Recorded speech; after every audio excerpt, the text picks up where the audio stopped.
আজকের আবার একটা জিনিস তোমাদের সঙ্গে শেয়ার করব।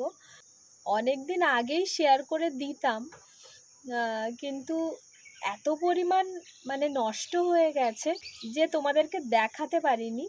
বাগানে যা যা হয় আমি তো শেয়ার করি। তো আমি পুরো কুমড়ো গাছের মধ্যেই আছি। ওই টবে দানা দিয়েছিলাম, ব্যাস তার থেকেই আর কি গাছ হয়েছে। কিন্তু নিচেই কুমড়ো গাছটা আমি মানে দানাটা খুব ভালোভাবে দিয়েছিলাম যে ভালো হয়তো কুমড়ো হবে, মানে যত্ন করে যাকে বলে। নিচের কুমড়ো গাছে মানে এত বড় বড় কুমড়ো হয়ে, কুমড়োগুলো একটু লম্বা টাইপের, মানে এরকম বড়ও হয়েছে কিন্তু হয়নি, তারপরে নষ্ট হয়ে গেছে।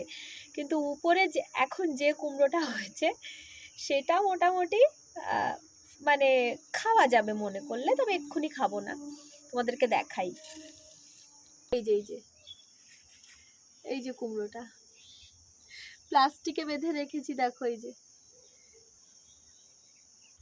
কুমড়োটা প্লাস্টিকে বেঁধে রেখেছি, না হলে এই কুমড়োটাও পেতাম না।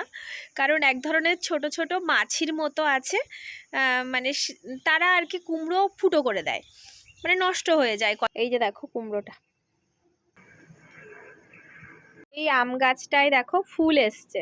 আম গাছের গোড়াতেই কুমড়ো গাছটা হয়েছে, দেখো এই যে কুমড়ো গাছটা এর উপরে আমি তুলে দিয়েছি।